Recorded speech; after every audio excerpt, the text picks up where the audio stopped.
Hello everyone, আমি মৌমিতা। তো আবার নিয়ে এলাম নতুন আরও একটি ভিডিও। এই যে সকাল সকাল স্নান ধান করে আমি একদম রেডি হয়ে নিচ্ছিলাম। আজকে যাব অনেক দূরে। হ্যাঁ, ওপর থেকে নিচে নামলাম, মানে দোতলা থেকে একতলায় এলাম, কারণ আজকে আমার স্টুডিওতেই শ্যুট ছিল। আর আজকে শ্যুটটা ছিল নূপুরদির স্টুডেন্ট ওয়ার্ক। তো সেখানে চলে এসেছিলাম। এই যে এখানে আবার দেখি নেহা ঘুমাচ্ছে।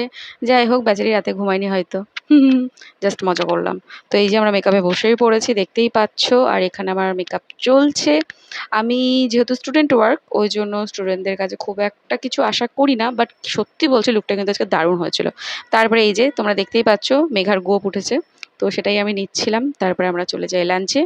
এই যে সবাই আজকে বাড়ি থেকে খাবার ক্যারি করেছিলাম, আর আমার বাড়িতেই যেহেতু হচ্ছিল, আমি তো বাড়ির খাবারই খাবো অবভিয়াসলি।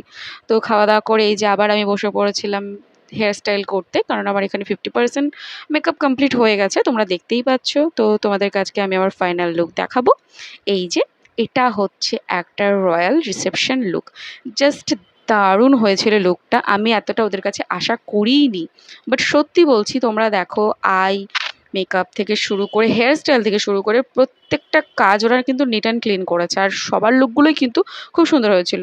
এই যে যাকে ব্ল্যাক কুর্তিতে তোমরা দেখলে, ওই ছিল আজকের আমার মেকআপ আর্টিস্ট। আর ও যেই ড্রেসটা চুজ করেছিল, সত্যি বলছি খুব সুন্দর সিলেকশন একটা, মানে কালারটা এত মিষ্টি, এত সুইট, আমার খুবই ভালো লেগেছিল ড্রেসটা। মানে আমার সত্যি কথা বলতে খুলতেই ইচ্ছে করছিল না, বাট কিছু করার নেই, ড্রেসগুলো তো নিয়ে যাবে না। ডিজাইনার দাদারা চলে এসেছিলেন, কিছু করার নেই।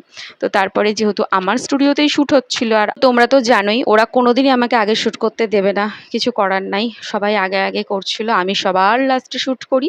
ঠিক আছে, চলতা হে। তো এই যে দাদা, এই ফটোগ্রাফার দাদা এসেছিল অনেক দূর থেকে, হ্যাঁ দুর্গাপুর থেকে। আর নূপুরদির বাড়িও দুর্গাপুর। নূপুরদি প্রত্যেকবার বহরমপুরে আসে আমাদের স্টুডিওতে ক্লাস করাতে। তো সেটাই এসেছিল, আর সেটারই ছিল আজকে ফাইনাল স্টুডেন্ট ওয়ার্ক। তো এই যে লুকটা তোমাদের আবার শেয়ার করে দিলাম। আমার তো খুবই ভালো লেগেছিল আজকের এই লুকটা। তোমরাও কিন্তু অবশ্যই কমেন্ট করে জানিও তোমাদের আমার এই লুকটি কেমন লেগেছে। আমার তো খুব ভালো লেগেছে, আবারও বললাম। আর ওরা যে মাত্র 12 দিনের ক্লাসেই অ্যাডভান্স হেয়ারস্টাইল করবে, এটা তো ওদের কাছ থেকে এক্সপেক্ট করাই যায় না। বাট সত্যি বলছি, হেয়ারস্টাইলটা কিন্তু, মেকআপ কিন্তু, মানে ওভারঅল সবটাই কিন্তু ওরা একা হাতে করেছিল, কারোর হেল্প ছাড়াই। তো এরপরে একে একে সবার শ্যুট কমপ্লিট হয়ে যাওয়ার পরে আমি এই যে লাস্টে শ্যুট করছিলাম, আর আমার মেকআপ আর্টিস্ট এই ভিডিওগুলো পাশ থেকে করছিল। তো তোমরা অবশ্যই জানিও আমার এই লুকটি তোমাদের কেমন লেগেছে। যদি ভালো লাগে অবশ্যই লাইক কমেন্ট শেয়ার করে দিও। তারপরে এই যে আমরা আবার বেরিয়েছিলাম স্নান ধান করে, যেহেতু পরের দিনই ছিল পয়লা বৈশাখ আর বাড়িতে পুজো ছিল, তাই আমি আর ও মিলে গিয়েছিলাম দশকর্মাতে বাজার করতে। তো বাজার করে চলে এসেছিলাম।